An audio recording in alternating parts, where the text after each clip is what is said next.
इसी प्रकार से जंतुओं की कोशिकाएं होती हैं। जंतुओं में विभिन्न प्रकार की कोशिकाएं होती हैं, जैसे रुधिर है। रुधिर का मतलब होता है ब्लड। ब्लड में रक्त कोशिकाएं पाई जाती हैं, या हम कह लें कि रुधिर में जो कोशिकाएं पाई जाती हैं उनका नाम रक्त कोशिकाएं होता है। अस्थियों में, जो हमारी अस्थि होती है, उसमें जो कोशिकाएं होती हैं उनको अस्थि कोशिकाएं कहते हैं। तंत्रिका तंत्र मीन्स हमारे ब्रेन से लेके पूरी रीढ़ की हड्डी तक जो जाल फैला हुआ रहता है, जिससे हमारा पूरी बॉडी कंट्रोल रहती है, तंत्रिका तंत्र जो है वो पूरा सिस्टम तंत्रिका तंत्र कहलाता है। उसमें तंत्रिका कोशिकाएं कहलाती हैं, और ये तंत्रिका कोशिकाएं सबसे बड़ी कोशिकाएं होती हैं। तो ये एक इम्पॉर्टेंट पॉइंट है कि जो कोशिकाएं होती हैं, कोशिकाओं में जो सबसे बड़ी कोशिका होती है वो तंत्रिका कोशिकाएं होती हैं। इसी तरीके से जो मादा जनन अंग होते हैं उसमें जो कोशिकाएं होती हैं उन्हें अंडाणु बोलते हैं। जो हमारे शरीर में फैट होती है, चर्बी होती है, वहाँ जो कोशिकाएं पाई जाती हैं वो वसा कोशिकाएं होती हैं।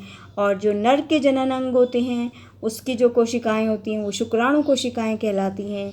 हमारी जो मसल्स होती हैं, मसल्स की जो कोशिकाएं कहलाती हैं वो पेशी कोशिकाएं कहलाती हैं।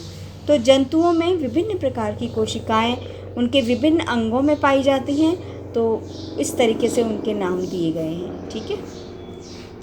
अब है कोशिकाओं की संख्या के आधार पर हम जीवों को दो भागों में बांट सकते हैं। मीन्स इस पूरे पृथ्वी पर जितने भी जीव पाए जाते हैं, जीव मीन्स सजीव, ठीक है, जो जीवित हैं, जो चलते हैं, जो खाते हैं, जो पीते हैं, जीवों को कोशिकाओं की संख्या के आधार पर दो भागों में बांट सकते हैं। एक होता है एक कोशिकीय जीव, नाम से स्पष्ट है एक कोशिकीय जीव, ऐसे जीव जिनके अंदर केवल एक कोशिका पाई जाती है।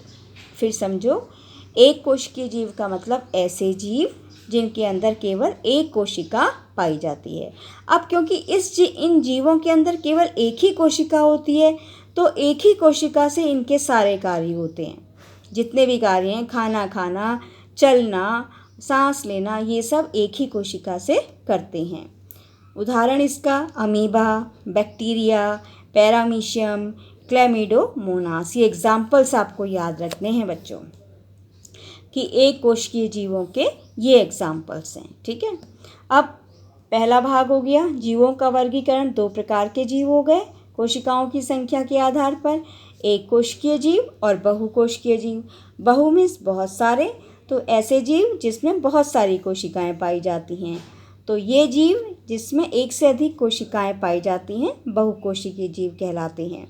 इनमें क्या होता है, क्योंकि इसमें बहुत सारी कोशिका होती है, तो प्रत्येक कार्य के लिए अलग अलग कोशिकाएं बनी होती हैं।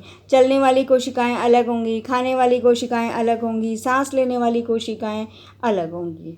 अब बहुकोशिकीय जीव कैसे, कौन कौन से होते हैं? मनुष्य है, पेड़ पौधे हैं, हाथी है, चींटी है ना, ज़मीन के अंदर केचुआ है, छिपकली है, मकड़ी है। तो ये सारी चीज़ें, ये सारे जो जीव हैं ये बहुकोशिकीय जीव कहलाते हैं। अब बात आती है कि कोशिका किससे बनी होती है। कोशिका किससे बनी होती है? तो कोशिका के तीन मुख्य घटक होते हैं। पहला प्लाज्मा झिल्ली, जिसको कोशिका झिल्ली भी कहते हैं, दूसरा केंद्रक और तीसरा कोशिका द्रव्य। तो कोशिका के तीन मुख्य घटक होते हैं, या कोशिका इन तीन चीज़ों से मिलकर बनी होती है, प्लाज्मा झिल्ली, केंद्रक और कोशिका द्रव्य। समझाने के लिए देखो, हमने मान लिया एक चित्र बनाया हुआ है, ये एक कोशिका बनाई हुई है। इस कोशिका के अंदर एक केंद्रक है काला सा, और ये बीच का खाली स्थान है। तो ये जो बाहर का आउटर पार्ट है, जो हमने रेड कलर से दिखाया है, ये कहलाती है प्लाज्मा झिल्ली। ठीक है।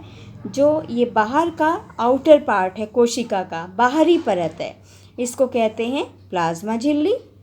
ये जो अंदर का काला भाग है छोटा, इसको कहते हैं केंद्रक, और इसके बीच में जो द्रव्य भरा रहता है, अभी हमने पहले भी बताया आपको, ये कहलाता है कोशिका द्रव्य।